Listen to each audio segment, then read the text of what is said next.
तर चला सगळ्यांना सगळ्यांना शुभ संध्याकाळ, शुभ संध्याकाळ, शुभ संध्याकाळ. आपण आता नवीन सिरीज केली आहे पुस्तकांची, पुस्तक वाचन कार्यक्रम. तर नवीन लोकांचे लगेच मेसेज येतात पर्सनल, म्हणजे काय असतं, आम्ही पण पुस्तक घेऊन बसायचं का वगैरे. तर काही नाही, वाचणाऱ्याला करायचं असतं. तुम्ही प्रश्न विचारू शकता, काही ऍड करू शकता, स्वतःचं ज्ञान, स्वतःचे अनुभव रिलेटेड सांगू शकता. असं आहे. वाचणाऱ्याजवळ पुस्तक हवंय. मग आता आपण भगवद्गीता वाचायला घेतोय. त्यालाही आलंय नवीन लोकांचं, आम्हाला वाचायचं, आम्हाला पण त्यांचं काहीच माहिती नाहीये. आणि कसं काही आपण त्यांना घेणार? आधी त्यांनी आपण काय घेतो, कसं घेतो ते बघायला हवंय ना. आपण वाचन करतो म्हणजे आपण थोडंसं विश्लेषण करतो आपल्या आपल्या पद्धतीनुसार. तसं काही नुसतं भगवद्गीता वाचायची म्हणजे आपण वाचणार आहे का? मग त्या एक मॅडम म्हणत होत्या, श्रीपाद श्रीवल्लभ वाचलंय, गुरुचरित्र वाचलंय. म्हटलं ते वाचन वेगळं असतं हो तुमचं. आमचं जरा वेगळं असतं म्हटलं. तर हे आधी बघायला पाहिजे. तर आज आपण आदी शंकराचार्यांचं आणायचं माझ्याकडे होतं ऑटोबायोग्राफी त्यांचं बद्दल चरित्र. तर मी म्हटलं शंकराचार्यांची जर पुस्तकं वाचायची आहेत, तत्वबोध, आत्मबोध, तर त्याच्या आधी त्यांच्याबद्दल जाणून घेणं फार महत्वाचं. आणि हेही पुस्तक उघडलं आणि पहिल्या लाईनला स्वाभिमान जागृत झाला. का तर सगळं आपण करतोच आहे. म्हणजे असं म्हणू नये, पण हे छान वाटलं. आता तुम्हालाही खूप आवडेल पहिली ओळ वाचल्यावर. तुम्हालाही खूप छान वाटेल, "अरे, आपण हे सगळं करतोच आहे." तर चला, तर हे पुस्तक छोटंसं आहे आणि हे सरश्रींचं घेतलंय. सकाळ प्रकाशनाचं पुस्तक. मध्ये नव्हतं का मी तुम्हाला टाकले सकाळ प्रकाशनाचे पुस्तकं. तर पहिला खंड आहे लहानपणीचे चमत्कार. पण प्रस्तावना आपल्याला वाचायची असते. कारण प्रस्तावना वाचणं महत्वाचं आहे. आता बघा प्रस्तावना काय म्हटलीये. आत्मसाक्षात्काराचा स्वामी अद्वैत वेदांताचा तारण करता. आणि आता खाली त्यांनी सुरुवात केली. वरती आपलं असं आपण श्री म्हणतो तसं ते लिहिले आणि आता पहिली ओळ काय आहे बघा. पहिली ओळच आपल्याला खूप छान आवडणारी आहे. तर पहिली ओळ म्हटली अविचल, अविचल व दृढ निश्चयी मनामुळे चमत्कार घडून येतात. परवाचं सेशन कसं झालं आपलं शिवसरोदय शास्त्राचं? मीटिंग कशी झाली 3 वाजता? आता तो व्हिडिओ टाकलाय सगळ्यांनी बघा. शिवसरोदय शास्त्राला पिरॅमिडला येण्यापूर्वी असंच नाव दिलंय. मग जे लोक अब्सेंट होते ते ऐकतील. पण आता तुम्ही पण जे येऊन गेलेले, शिकलेले, तो पण व्हिडिओ ऐका तुम्ही. तर त्याच्यामध्ये हेच सांगितलं. हेच अविचल व दृढ निश्चयी मनामुळे चमत्कार घडवून येतात. निर्मल मन, निश्चल मन, बाकी सब मिट्टी आहे. माझे गुरु जे आहेत स्वामी मुक्तानंद, नित्यानंद महाराज, मुक्तानंद त्यांचे गुरु नित्यानंद महाराज. नित्यानंद महाराजांचं जे काही आहे माझ्याकडे वॉल हे हँगिंग, त्याच्यावरच त्यांनी त्या लाईन लिहिल्या आणि त्या मला खूप आवडतात. निर्मल मन, निश्चल मन, बाकी सब मिट्टी आहे. म्हणजे निर्मल मन पाहिजे, निश्चल पाहिजे. मग तुम्हाला मी आता एक-एक गोष्ट मनावर कोरतीये, ते हेच पहिलं वाक्य, की अविचल व दृढ निश्चयी मनामुळे चमत्कार घडून येतात. मग शिवसरोदय शास्त्राला यायचंय, शिकायचंय, ही उदाहरणं दिली काल परवाच्या ह्याच्यात, की मला पिरॅमिडला यायचंय, हे उदाहरण घेतलं होतं. मग यायचंय, मग माझा पिरियड येईल का? पैसे राहतील का? परमिशन मिळेल का? हे होईल का? ते होईल का? अजिबात नाही. हे एक उदाहरण आहे. सगळ्याच गोष्टीला ज्या चांगल्या गोष्टी आहेत, आपल्याला करायच्यात, कुठं जायचंय, जाऊ का नको? येऊ का नको? मग मी येणार, मग मी जाणार. किती गोंधळ चाललाय आता सगळे नवीन आहेत. जवळ-जवळ 24 लोकं येतायत आता 23 तारखेला. मग ते सविता मोहिते मॅडम बघतायत ग्रुपवर. डोकं आउट व्हायची वेळ आली. म्हणून त्या नवीन लोकांना येऊनच म्हणजे जुने सुद्धा यायच्या याला घोळ घालतातच. तर नवीन तर अजून काय-काय घोळ घालतील. तर त्यावेळेला हे महत्वाचं लक्षात घेत नाही. काल दोघींनी एवढा आग्रह केला, एवढा आग्रह केला. नाव नाही माहिती, गाव नाही माहिती. फोन अन् मेसेजेस नाही यायचं, यायचं, यायचं. केवढा तगादा. असं येऊन उपयोग होत नाही. कारण निश्चितता नाही. पहिला ग्रुप सोडून जाणाऱ्या त्याच मॅडम होत्या आणि काल 15 मेसेज आलेले पाठवलेले त्याच होत्या. मग ज्यावेळेला त्यांना मी म्हटलं दुसऱ्या त्यांच्या बहिणीला का नातेवाईकांना, त्या केवढं त्यांनी केलेलं आहे, सगळं शिकलेलं आहे. त्यामुळे मॅडम तुम्ही काय म्हणताय माहितीच नव्हतं हो आत्तापर्यंत. तर आपला निर्णय आपण अविचल अवस्थेत घेतला. अविचल. बदलायला लागू दे. हे बघा, संकट येतात, परिस्थिती बदलती, वेळ बदलती. समजा आपण कुठेतरी जायचं ठरवलं, कोर्स करायचा ठरवला, पैसे काही वाया जात नाही तिथे भरले तर. मग आपण का नाही आधी सांगायचं? आता बघा कॅन्सल करणार आहे, लवकर सांगणार नाहीत. पण लगेच ते सांगितलं पाहिजे, माझं कॅन्सल झालंय. परत तिथे विचार नाही करत बसायचा. मी उदाहरण दिलंय तुम्हाला. नाही तर नाही, आपल्या पथ्यावर पडतं आपण फर्म राहिलं की. आपला डिसिजन आपल्याला चमत्कार घडवून येतात. केव्हा चमत्कार घडतात? तर अविचल व दृढ निश्चयी मनामुळे. चंचलता नको. दृढ निश्चय म्हणजे ह्याला असं नाही म्हणता येत, अॅरोगन्सी नाही पाहिजे. समजा आता घरात चाललंय, नवरा जाऊ नको. मी जाणारच, मी जाणारच. ह्याला नाही म्हणत. नाहीतर म्हणाल आमच्या मॅडमनी असं शिकवलं. आपला निर्णय बदलायचा नाही. हा झाला अहंकार. त्या गोष्टी लक्षात घ्या, मला काय नक्की म्हणायचं. नाही मी जाणारच. माझा दृढ निश्चय झालाय. मी जाणार म्हणजे जाणार. काही होऊ देत. मग घरातले काही म्हणतात. म्हणजे ह्या परिणाम झालेला आहे आपल्या साधकांचा. पाऊस येत होता. दृढ निश्चय. मॅडमनी सांगितलंय. मी जाणार. काही नाही होत. आणि गेल्या आणि पावसात भिजून आल्या आणि आजारी पडल्या. मग इथे नाही करायचा दृढ निश्चय. इथे आपलं टेक्निक वर्क होईलच. प्रॅक्टिकल पण राहायचं. प्रॅक्टिकल राहायचं. पाऊस थांबणार आहे. तुम्ही भिजणार नाही. पण प्रॅक्टिकली विचार करायचा. भिजलं तर चालणार आहे का आपल्याला? या गोष्टी थोड्या भिन्न आहेत त्या लक्षात घ्या. म्हणजे अगदी हट्टीपणा नाही. नाही मी जाणारच आहे. पाऊस येऊ दे नाही तर काय होऊ दे. माझं निर्मल मन तयार सांगितलंय. निश्चलता पाहिजे. मला ठाम मनाने मी निर्णय घेतलाय. असं नाहीये ते. आपल्या मनामध्ये जे काही चंचलता असतात त्याने. आता पावसाचं चिन्ह आलं मग नाही जायचं. किंवा आपलं टेक्निक करून आपल्याला भिजलं तर चालणार आहे, वर्स्ट केसमध्ये विचार करून मग जायचं. फक्त एकदा तो विचार करायचा. 4 वेळा विचार नाही करायचा. पाऊस आला तर? पाऊस आला तर? मग काय होईल? मग हे चंचलता नाही, हे विचलनता नाही. अविचल नाही. तर थोडासा फरक लागला आणि हे वाक्य मला खूप आवडलं आणि सुंदर वाटलं. बघा, अविचल व दृढ निश्चयी मनामुळे चमत्कार घडून येतात. मग चमत्कार कसे झाले? पिरॅमिडलाच येताना गाडीत पेट्रोल नव्हतं, तरी गाडी आली. पिरॅमिडला येतानाच टोल नाक्यावर पैसे भरायला नव्हते, त्यांनी सोडलं. बरेच अनुभव आहेत. लोकं उडत, उडत, उडत येतात. कसे येतात उडत, उडत, उडत. आणि आल्यावर तर येणारे म्हणतात, "अहो, इथनं फिरून गेलीये मी ध्यानातून." आता हे तर आता लावत होते. त्यावेळेला तर काही लावत नव्हते. म्हणजे हे दृश्य सुद्धा दिसलेली आहेत. मग असं हे आता दृश्य दिसणार आहेत तुम्हाला. कोणाकोणाला दिसायला लागली सांगा मला? मी कालच विचारणार होते. डोळे मिटायचे आणि डोळ्यासमोर दृश्य तर विचारून झालं. डोळ्यासमोर काही असं वाटतं का पांढरा पडदा, काहीतरी असं चित्र सांगायचं मला. चॅट बॉक्समध्ये टाका. कारण हे व्हायला लागले आता. आपल्याला सगळं दिसणार आहे. जे आत्तापर्यंत दिसत नव्हतं ते दिसायला लागणार आहे. जसं आकाशातले रंग, आभाळातले रंग बदलायला लागले, सूर्याचे रंग बदलायला लागले. तसंच आता आपल्याला सगळं काही आपण या विरळतेमध्ये जे दिसत नव्हतं ते दिसायला लागणार आहे. आणि त्याची सुरुवात मला तरी जाणवतीये. डोळे मिटले की असं पांढरं काहीतरी असं कोणीतरी आपण सावल्या किंवा हे म्हणजे ॲक्चुअली तसं नाही, पण थोडं-थोडं असं वाटतं की आपल्या डोळ्यापुढं काही-काही दृश्य यायला लागलीत असं. तर ते चॅट बॉक्समध्ये टाकलंय का? कोणाला व्हायला लागलंय का तसं? व्हायला लागलंय सुषमा मॅडमना. तर हे का होतंय? तर आता आपल्या चेतना वाढत चालल्यात. ऊर्जा पृथ्वीवरची बदलत चालली आहे. जर सायन्स बदललंय, तर आपले जे काही पूर्वीचे ग्रह होते, हे दिसत नाही आणि इतक्या लांबचं दिसत नाही. त्या डोंगरामागचं मला कसं दिसेल बरं? दिसणार आहे. डोंगरामागचं पण दिसणार आहे. खूप बदल व्हायला लागलेत आणि हे जर समजून नाही घेतलं, तर हे जाणार आहे काय डाउट आउट होणार आहे. वेड लागणार आहे. काय चाललंय कळणारच नाही. कोणी घाबरून जाईल, कोणी काय होईल? सावल्यांसारखे दिसते. सविता मॅडम बरोबर. चेतना वाढल्याचं लक्षण आहे. चांगलं आहे लक्षात घ्या. मग घाबरायचं नाही.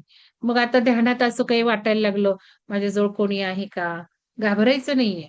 एक तर प्रोटेक्शन घालून बसायचं. निश्चल मनाने बसायचं, निर्मल मनाने बसायचं. असेल तर माझा हेल्पर म्हणजे मला सहाय्य करायलाच आली आहे ऊर्जा. कारण ते कळणार आहे आपल्याला आता. आपल्याला जाणीव होणार आहे आपल्याजवळ आहे, जे आतापर्यंत होत नव्हतं, दिसत नव्हतं, दिसणार आहे. तुम्हाला दिसेल सुद्धा समोर कोणतरी बसलेलं मग अशा वेळेला हे नाही का जाणार, गायब होणार. म्हणून तयारी ठेवा. काय-काय बदल होतायत ते हळू-हळू, हळू-हळू. तर हे अविचल दृढ निश्चय मनामुळे चमत्कार घडून येतात. अविश्वसनीय कार्य संपन्न होतात. अविश्वसनीय कार्य. आपल्यालाच आश्चर्य वाटेल, "अरे बाई, हे कसं झालं?" म्हणजे म्हणतात ना, "अरे बाई, कसे काय मी बोलले एवढ्या लोकांपुढे? अगो बाई, कसे काय मी आले? पूर्वी मी अशी नव्हते." अविश्वसनीय कार्य संपन्न होतात. कारण चमत्काराची शक्ती कुठे बाहेर नाही, तर ती तुमच्या अंतरंगातच आहे. बघा, किती सुंदर आहे. असे म्हणणारा कोणी प्रभावशाली वक्ता नव्हता. हे महत्वाचं आहे.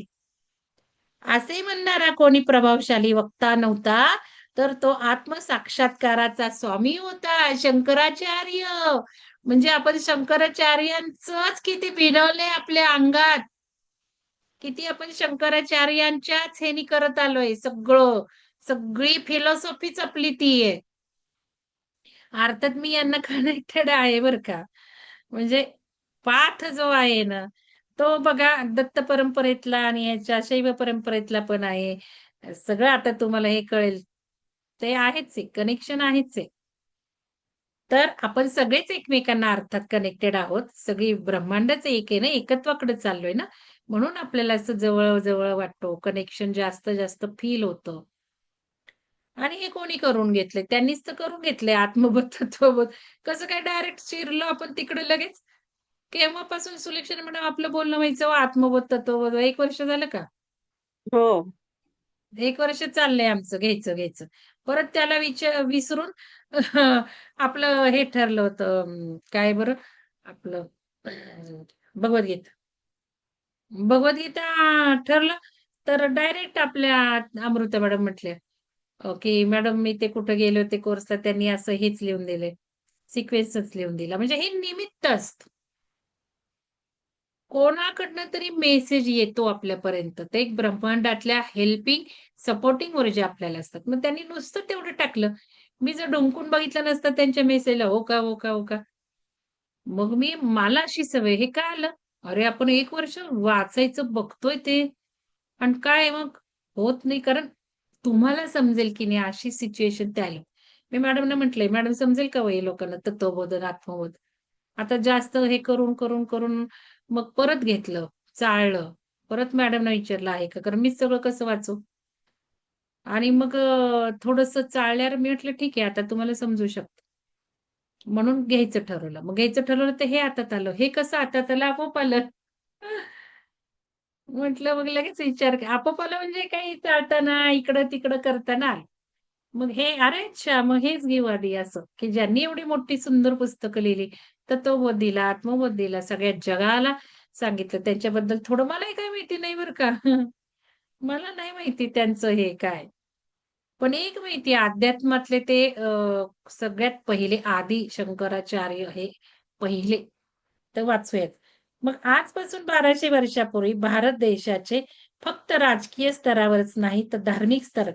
आता मी थोडंसं रेकॉर्डिंग बंद करणार वाद नकोत आपल्याला ना. मला माझं शिवसरोदयचं आठवलं. आमच्या सरांनी विचारलं होतं, सगळ्यांना सांगितलं होतं, तुमची एक इच्छा पूर्ण होणार आहे ती आता ज्ञान घेताना. सांगा काय इच्छा? सगळे काय सांगत होते. मी बोलले, "मी ज्ञान घ्यायला आले. मला ज्ञान हवंय." तसं इथे ज्ञानाचं महत्त्व दिलंय. ज्ञानापुढे जगातील सारी सुखे धनदौलत फिकू वाटू लागतील.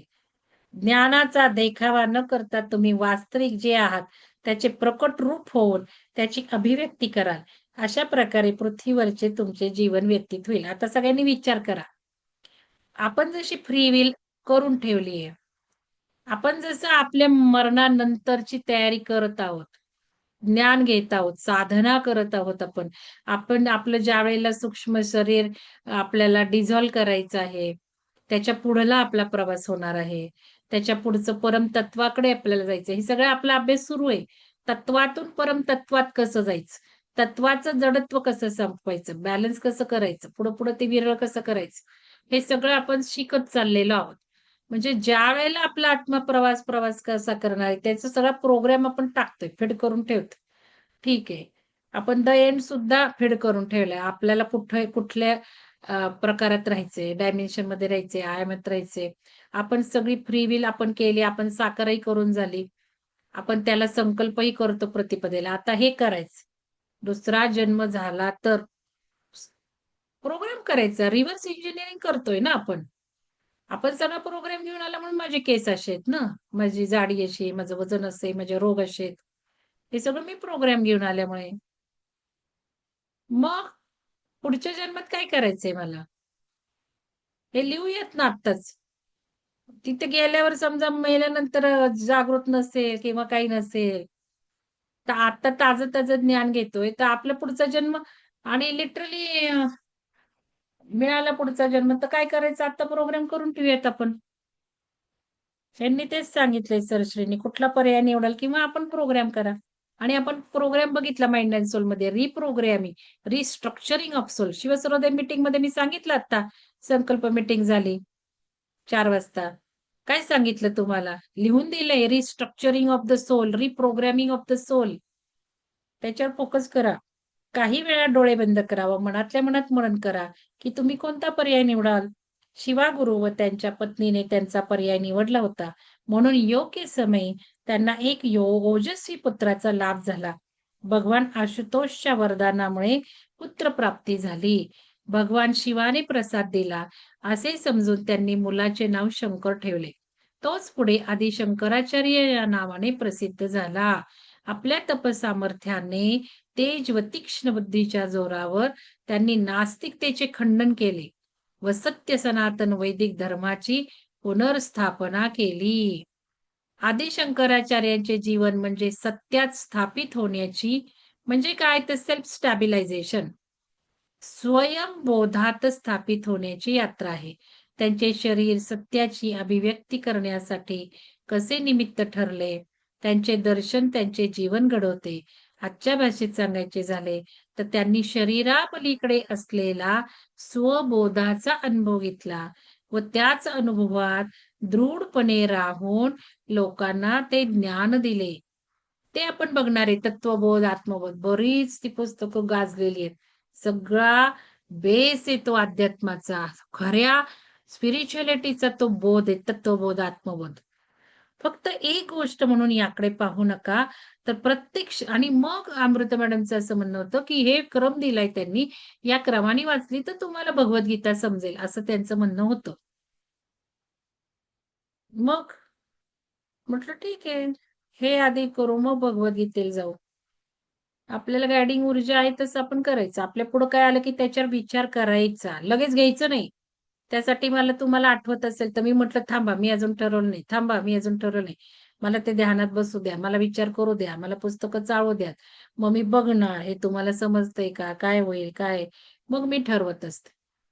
असं प्रत्येक वेळेला झालं पाहिजे. आपल्या पुढं आलं तर आपण त्याच्यावर मनन चिंतन केलं पाहिजे. मग ते होतं. आणि मागच्या प्रतिपदेलाही प्लॅन केलं.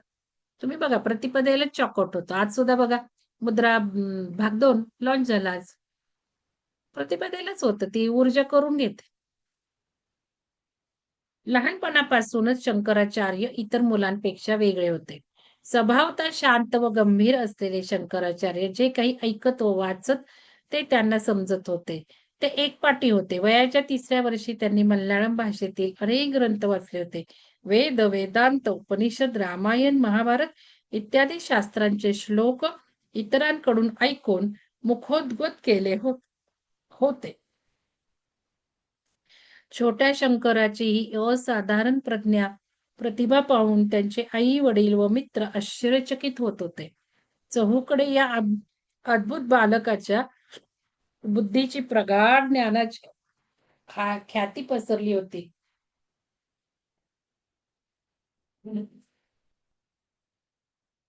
व चर्चाही होऊ लागली होती.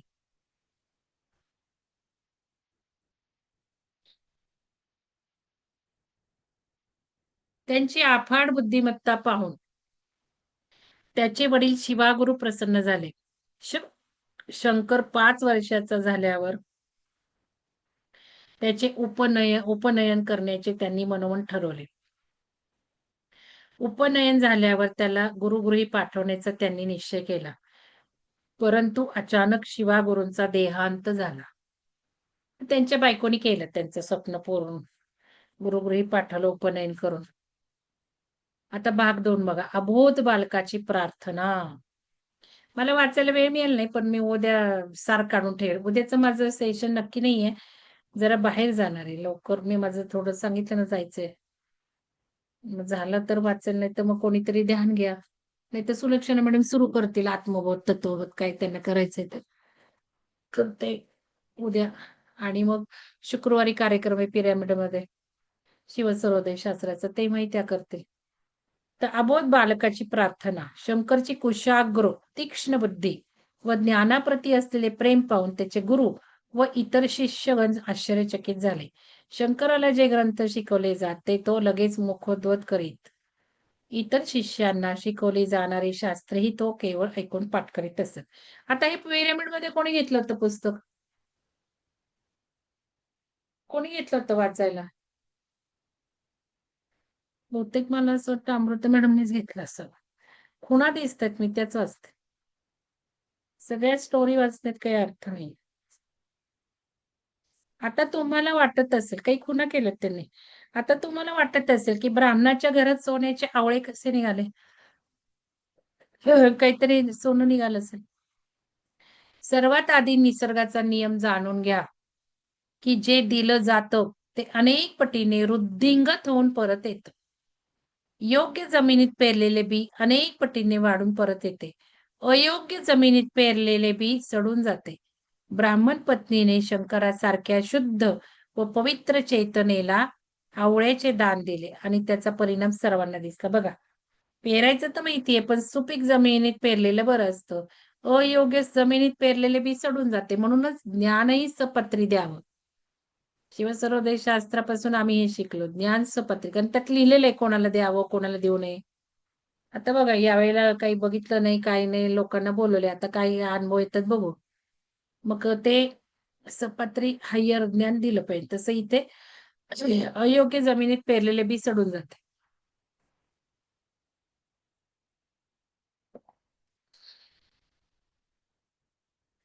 वास्तविक घरात आवळे, सोन्याचे आवळे सापडण्याची घटना ज्यांनी लिहिली, त्यांच्या मनातील भाव चमत्कार बघण्याचा आहे. तार्किक बुद्धी असणारा माणूस असे लिहिणार नाही.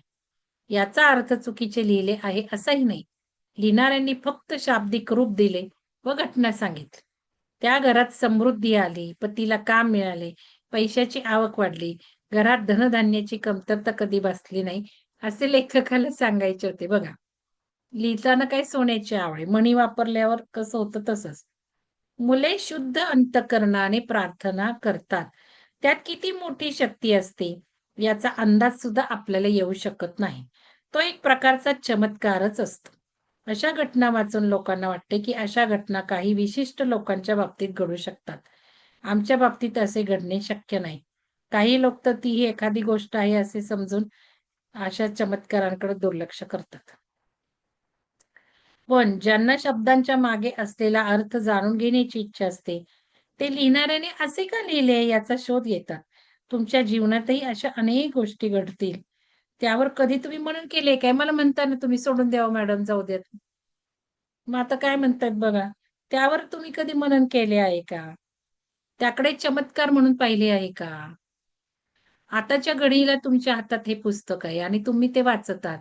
हे देखील एखाद्या चमत्कारापेक्षा कमी नाही. फक्त ते बघण्याचा दृष्टिकोन हवा. म्हणून तर आपण म्हणतो, की आम्ही आता शंकराचार्य वाचणार आहे. मगाशी 5 मिनिटापूर्वी मी हे हातात घेतलं आणि खरंच शंकराचार्यांच्या ऊर्जेला जोडून घेतलं. म्हटलं काय आलंय पुढं ते पूर्ण ज्या ह्याच्यासाठी आहे उद्दिष्टांसाठी, ते पूर्ण होऊ द्यात ना. काय आहे असं हे जेवढं मी काल पण शिकवलं तुम्हाला, आपण ज्याला जेवढी व्हॅल्यू देतो तेवढीच ती आपल्याला देतो. तसंच आपण या पुस्तकाला किती देऊ तेवढंच आपल्याला त्यातनं मिळणार. तो पुढे घेऊन जाणार ज्ञान असं. म्हणून हे चमत्कारापेक्षा नाहीये. फक्त ते बघण्याचा दृष्टिकोन असायला हवा. लहानपणीच लोकांचे दैन्य, गरिबी पाहून मनात करुणा, दयाभाव जागणे हे एक उच्च चेतना असण्याचे प्रतीक आहे बघा. पण आता मी एक गोष्टही सांगते काल ऐकलेली. लहानपणीच लोकांचे दैन्य, गरिबी पाहून मनात करुणा, दयाभाव जागणे हे उच्च चेतना असण्याचे प्रतीक आहे. एखादे कल्याणाचे कार्य करण्यासाठीच असे महापुरुष पृथ्वीवर येतात. रेकॉर्डिंग बंद करून उदाहरण सांगते. अ, एखाद्याचे कल्याणाचे कार्य करण्यासाठीच असे महापुरुष पृथ्वीवर येतात. तोच त्यांचा उद्देश असतो. मग करायचं नाही का कल्याण? करायचं. पण आपण केलं नाही म्हणायचं. करून घेतंय. ऊर्जा करवून घेते असा शब्दप्रयोग आहे. म्हणजे ते सगळं ऊर्जेला आपण दिलं श्रेय. ऊर्जा करून घेते. आपण काही करत नाही. शंकराच्या जीवनात त्याच्या बालपणापासून या कृपेचे दर्शन घडत होते. पुढे जाऊन उर्वरित आयुष्यात त्यांच्या कृपादृष्टीने अनेकांची बंद हृदय मोकळी झाली व हजारो लोकांची पिपासा शमली. असाधारण प्रतिभा, अनोखी ग्रहणशीलता व तीक्ष्ण बुद्धी असल्यामुळे शंकरला जास्त काळ गुरुकुलात राहावे लागले नाही. ज्या ग्रंथांचा अभ्यास करण्यासाठी साधारण शिष्याला 20 वर्ष जातात, त्या ग्रंथांचे अध्ययन पूर्ण करण्यास शंकराला फक्त 2 वर्ष लागली. असा प्रतिभावंत शिष्य प्राप्त झाल्यामुळे गुरुसुद्धा धन्य झाले. शंकरला आशीर्वाद देऊन ते म्हणाले, "आम्हाला जेवढे शिकवता आले, तेवढे शिकवले आहे. आता तुला इथे राहण्याची आवश्यकता नाही. तू आता तुझ्या घरी जाऊ शकतोस." बघा आता लगेच आईने विवाह शेजारी राहणाऱ्या एका सुशील कन्येबरोबर करण्याचे निश्चित केले होते. आज मला एक उदाहरण सांगत होते, ते पण मला तुम्हाला सांगावसं वाटतंय. मग हे आपण मागून घेतलेलं असतं, मला हे एवढं-एवढं दुःख दे बाबा, शहाणपण मिळू देत. असाधारण प्रतिभा हे झालं. इकडे शंकरच्या आईने विवाह शेजारी राहणाऱ्या एका सुशील कन्येबरोबर करण्याचे निश्चित केले होते. मी विचारलं बरं का, पण का बरं असं आई-वडिलांनी केलं असेल? तर म्हणे त्यावेळेला प प रीतच अशी होती, की पहिलं आलं की करून टाकायचं. नाट लावायची नाही. त्यांचं म्हणणं नाट नसती लावायची. गुरुकुलावरून घरी परतताच तिने त्याच्याशी याबाबत चर्चा केली. परंतु शंकर विवाह न करण्याच्या निश्चयावर ठाम राहिला. आईने खूप समजावले, नाना प्रकारे प्रयत्न करून पाहिला, पण काही उपयोग झाला नाही. आपल्या संकल्पावर शंकर ठाम राहिला. या गोष्टीचे त्याच्या आईला खूप आश्चर्य वाटले. लग्न न करण्याचं ठाम राहिला. कारण बघा भगवान शंकराने दिलेले वरदान आईच्या चांगले लक्षात होते. आपला मुलगा अल्पायुषी आहे हे तिला माहीत होते. म्हणून त्याचा लवकर विवाह व्हावा अशी तिची इच्छा होती. तिला आशा वाटत होती की विवाहामुळे तो त्याच्या मनातील संन्यास घेण्याचा विचार सोडून देईल. तसेच त्याचा एकटेपणा दूर होईल. शंकरचा जन्म होण्यापूर्वी तिची इच्छा वेगळी होती. भगवान शिवाकडे परमज्ञानी पुत्र व्हावा अशी प्रार्थना केली होती. ही गोष्ट ती विसरून गेली होती. काळानुरूप तिच्या इच्छेत परिवर्तन घडले. मूल गर्भावस्थेत असताना गर्भसंस्कार केले जातात. परंतु शंकरची आई गर्भावती असताना गर्भात वाढणाऱ्या बाळामुळे तिच्या संस्कारात, विचारात परिवर्तन घडले होते.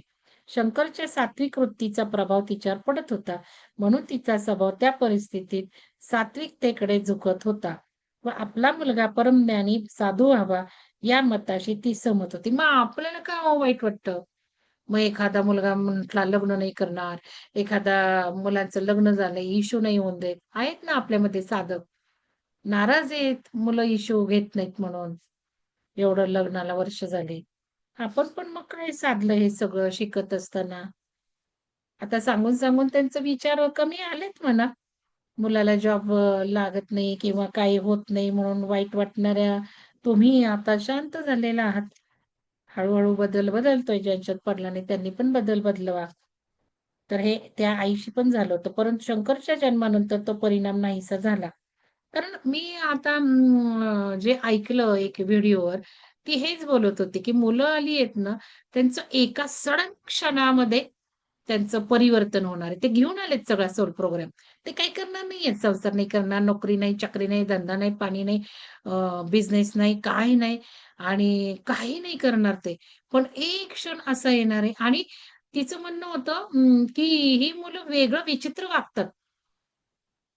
वेगळं आहे त्यांचं सगळं आणि एक क्षण असा येणार आहे, की लगेच ते कामाला लागणार आहे. लगेच त्यांचं इव्होल्यूशन क्षणात त्या होणार आहे. ते घेऊनच आलेत त्यासाठी आणि आपल्याला शिकवायला आलेत म्हणे. मग ते तुम्हाला वाजवणार सगळं. तुम्हाला बदलवणार. तुम्हाला बदलवण्यासाठी आलेत ते. असं काय-काय ऐकायला मिळाल्यावर मग थोडंसं आपलं मनाचं समाधान होतं. कारण मी पण माझ्या मुलाच्या मागे नाही फारशी लागत. मी तर हे असंच सोल प्रोग्राम काय कारण माझा मुलगाही काही करत नाहीये. काय ऑनलाईन मिळतंय, व्ही-एफ-एक्स झालंय, काय मिळतंय तेवढंच. तो म्हणतो मला नोकरी करायची नाही. बिझनेस काय डायरेक्ट होणार आहे का अनुभवाशिवाय सांगा? तर या गोष्टी आहेत. म्हणून तिचा स्वभाव त्या परिस्थितीत सात्विकतेकडे झुकत होता व आपला मुलगा परमज्ञानी साधू व्हावा या मताशी ती सहमत होती. परंतु शंकरच्या जन्मानंतर तो परिणाम नाहीसा झाला व व्यक्तिगत सुरक्षेच्या मूळ वृत्तीने पुन्हा डोके वर काढले. म्हणून शंकरचा विवाह लावण्यासाठी ती उतावीळ झाली होती. तुम्हालाही कधीतरी अनुभव आला असेल, की मनाने निर्मळ असलेल्या माणसाच्या सहवासाने पवित्र व प्रसन्न वाटते. एखाद्या लहान मुलाबरोबर खेळताना आपणही त्याच्यासारखेच वागतो. पण जसा तो मुलगा दूर जातो, तशा पुन्हा ते आपल्या मूळ प्रवृत्ती उफाळून येतात. म्हणून यावर मनन करा. अजून तिने एक उदाहरण दिलं, की माझ्या मुलाला माझी गरज लागली पाहिजे. काही वेळेला भांडण झालं, की आपण म्हणतो ना मुलाला, "बघ लागेल गरज कधीतरी." त्यावरनं पण ती सांगत होती. असं आपण बोलून जातो आणि म्हणे, "तुम्ही काय म्हणता? काय शब्द टाकता निसर्गामध्ये? हं, बघ तुला माझी गरज लागेल." हे एक वाक्य त्याला अपंग बनवू शकतं. हे एक वाक्य त्याला हे करू शकतं. काहीही म्हणजे तुमची डिपेंडन्सी आयुष्यभर राहू शकते. तर ह्या गोष्टी खूप महत्त्वाच्या आहेत. निसर्गात आपण काय सोडतो? निसर्गात आपण काय सोडतो? प्रत्येक वेळेला विचार करा. जसं मी म्हणत होते मॅनिफेस्टेशन करताना विचार करा, संकल्प लिहिताना विचार करा. तसं एक आपण भांडणामध्ये किंवा कशात बोलून जातो आणि आयुष्यभर आपल्याला ते भोगावं लागतं. तर तशा पुन्हा आपल्या मूळ प्रवृत्ती उफाळून येतात. म्हणून यावर मनन करा. की एखाद्याच्या उपस्थितीमुळे तुम्ही सत्वगुणी बनता, पण तो गुण स्थायी रूपात टिकून राहत नाही. त्या व्यक्तीच्या अनुपस्थितीमुळे तुमच्या मूळ प्रवृत्ती पुन्हा डोके वर काढण्याच्या शक्यता नाकारता येत नाही. जर सजग राहून, अवधान ठेवून स्वतःच्या प्रवृत्तीवर काम केले, तर स्टॅबिलायझेशनच्या दिशेने पुढे जाऊ शकता. म्हणजेच सत्यात स्थापित होण्याची शक्यता निर्माण होते. यासाठी अध्यात्मात प्रगती करण्यासाठी जागरूकतेला, सजगतेला खूप महत्त्व दिले गेले आहे. आदी शंकराचार्यांच्या जीवनातील घटनांवरून त्यांचे विलक्षण असामान्यत्व लक्षात येते.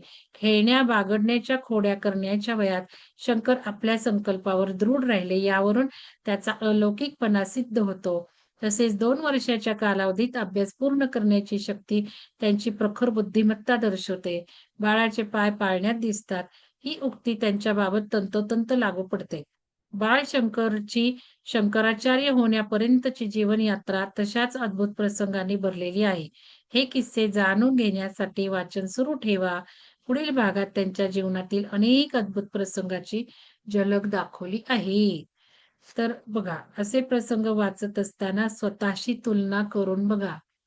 केलीच पाहिजे ना स्वतःशी तुलना, नाहीतर कसं काय आपण काय घेणार?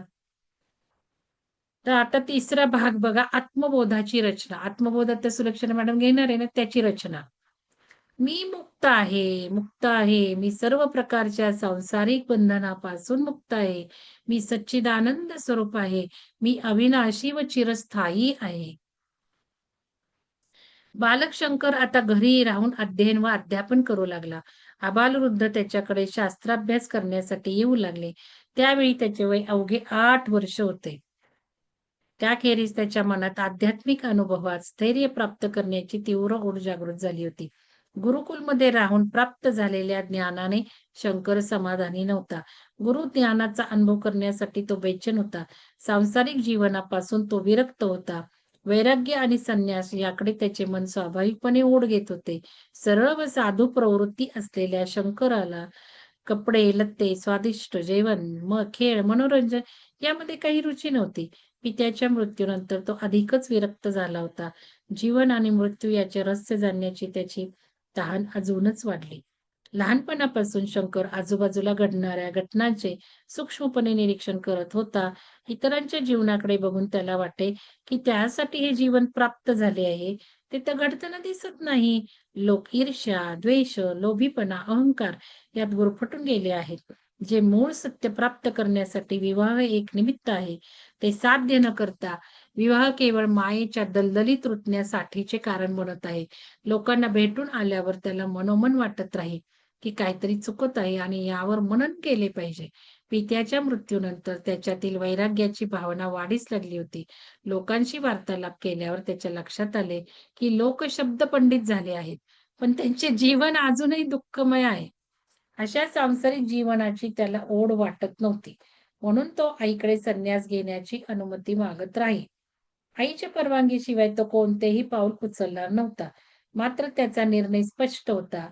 तुम्ही जर नियतीला स्पष्ट संकेत दिले, तर ती काही ना काहीतरी मार्ग निश्चित काढते. माणसाच्या मनात जर एखादी तीव्र इच्छा जागृत झाली, तर त्यानुसार घटनाक्रम घडवू लागतात. त्यानुसार व्यवस्था होऊ लागते. वास्तविक माणसाच्या हे लक्षात येत नाही. म्हणून नेहमी मनन करा. काय हो वेगळं सांग म्हणजे बघा ना, सारखं मी तेच सांगतेय तुम्हाला. म्हणून नेहमी मनन करा, की तुम्ही एखादा निर्णय घेतला, तर त्यावर स्थिर राहता का? की बाह्य परिस्थिती म्हणजे कसं त्या ऊर्जेने आपल्याला हे वाचायला घेतलं बघा बरं. तेच अधोरेखित केले ह्या अमृता मॅडमनी.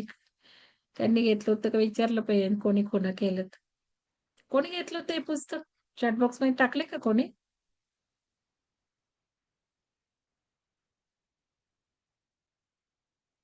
की बाह्य परिस्थिती बदलताच तुमचे निर्णयही बदलतात. जर असे घडत असेल, तर याचा अर्थ तुम्ही नियतीला स्पष्ट संकेत देत नाही. कधी हे, तर कधी ते. या गोंधळात नियतीला समजत नाही, की तुम्हाला काय द्यावे. शंकरचे उद्दिष्ट स्पष्ट होते. त्याला सतत वाटे, की एकांतात बसून मनन चिंतन करावे. संधी मिळताच विद्वानांशी प्रश्नोत्तरे करून व्याकुळ मन शांत करावे. तो कधी वनामध्ये, कधी पर्वतावर, तर कधी नदी तटावर जाऊन शांत बसे. आकाशाकडे नजर लावून स्वतःलाच प्रश्न विचारे, की या संसाराच्या अद्भुत व्यापाराचे मूळ काय आहे? याचे मूलभूत कारण काय आहे? ते कोठे व कसे आहे? अशा प्रश्नांमध्ये तो मग्न होऊन जाईल, की घरादाराचा त्याला विसर पडेल. मग एक दिवशी काय झालं, "बाळा तू कोण आहेस?" यावर शंकर हसून म्हणाला, "माहीत नाही." साधू भेटले त्याला. मग साधूने विचारले, "तुला खरंच माहिती नाही की तू कोण आहेस?" शंकर पुन्हा हसला व म्हणाला, "खरंच नाही महाराज. मला खरंच माहीत नाही मी कोण आहे." उत्तरादाखल साधूने दीर्घ श्वास घेतला व म्हणाला, "जीवनाचं जे सार आहे, वास्तविक तत्व आहे, त्याचं सगुण साकार रूप तू आहेस बघा हां. बघा, जीवनाचं जे सार आहे, वास्तविक तत्व आहे, त्याचं सगुण साकार रूप तू आहेस. व्याकुळ होऊन शंकरने विचारले, "महाराज कृपा करून ते तत्व काय आहे मला सांगा?" साधूने उत्तर दिले, "बाळा, मायेमुळे निर्माण झालेल्या या जगात राहून तू हे तत्व जाणू शकणार नाहीस. कारण या तत्वाचं स्थान याच्या बाहेर आहे." हे ऐकून शंकरने मोठ्या निश्चयी स्वरात उत्तर दिले, "महात्मा, हे परमतत्व ना बाहेर आहे, ना आत, ना वर. ते परमतत्व तुमच्या अंतरंगातच उपलब्ध आहे. आत्मचिंतनाने त्याची जाणीव होऊ शकते." शंकरच्या तोंडून बाहेर पडलेले हे गूढ ज्ञान ऐकून साधू आश्चर्याने थक्क झाला. या अलौकिक बालकाकडे पाहून ते विचारमग्न झाले. साधूने शंकराला आशीर्वाद दिला व ते त्यांच्या मार्गाने पुढे जाण्यासाठी निघाले. त्याच वेळी शंकरने त्यांच्या चरणावर लोळून घेतली व त्यांना विनंती केली, "हे महात्मा, मला आपला शिष्य बनवून माझ्यावर उपकार करा. संन्यास धर्माची शिकवण देऊन परमानंद प्राप्त करण्याचा मार्ग दाखवा." साधूने सांगितले, "तूच तर म्हणालास, की परमतत्व आपल्या अंतरंगातच उपलब्ध असतं.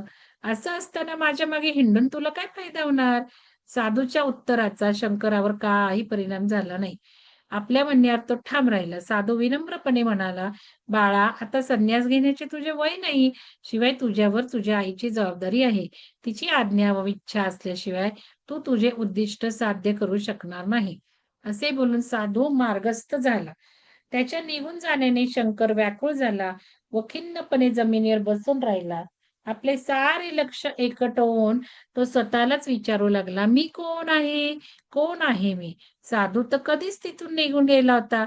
पण शंकरने मात्र तिथेच आत्ममग्न होऊन आत्मबोध नावाच्या अनमोल ग्रंथाची मनातल्या मनात रचना करून टाकली. बघा, आता ते आत्मबोध मॅडम घेणार आहेत. वास्तविक सगळ्या प्रश्नाची उत्तरे आपल्या अंतरंगातच उपस्थित असतात. गरज आहे ती आर्ततेने अंतःकरणापासून विचारण्याची. बाहेरचे गुरु हाच विश्वास जागवतात व विश्वास दृढ झाला की तसे घडवू लागते. अनुभवाचे ज्ञान बाहेरून मिळत नाही, तर ते अंतरंगातूनच प्राप्त होते. यानंतर शंकर रात्रीपर्यंत समाधी अवस्थेत बसून राहिला. इकडे त्याची आई व जवळचे मित्र चिंताग्रस्त होऊन त्याला शोधत होते. गावात कुठेही तो न सापडल्याने सर्वजण मोठमोठ्याने त्याला हाका मारू लागले. परंतु शंकर इतका ध्यानमग्न होऊन बसला होता की त्याला कोणाचाही आवाज ऐकू आला नाही. सरते शेवटी मध्यरात्री लोकांना तो समाधीस्थ अवस्थेत दिसला. त्यांच्या येण्याने शंकरची समाधी भंग पावली व आई शंकरला घेऊन घरी आली. एखादी गोष्ट प्राप्त करण्याची तळमळ जर तीव्र असेल, तर निसर्ग नियमानुसार ती गोष्ट तुमच्यापर्यंत पोहोचतेच. कोणत्याही मार्गाने जगाच्या कानाकोपऱ्यातून सुद्धा ती तुमच्यापर्यंत पोहोचतेच. मग ती आत्मानुभवासारखी गोष्ट का असेना. तर चला आता मी बास करते. कोणाला काही बोलायचंय का? विचारायचंय का? काही ऍड करायचंय का? बस आता उद्या वाचू, कारण आज खूप माझं लॅपटॉपवर काम झालंय, मान दुखायला लागली माझी. कोणाला काय बोलायचंय?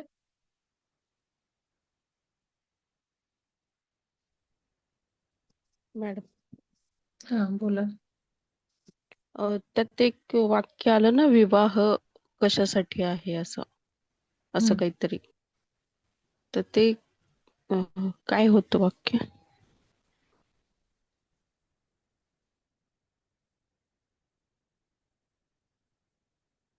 विवाह केवळ मायेच्या दलदलीत रुतण्यासाठीचे कारण बनत आहे.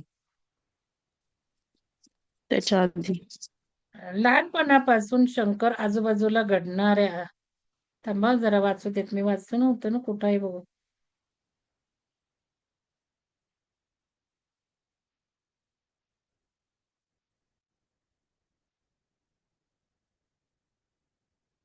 हम्म.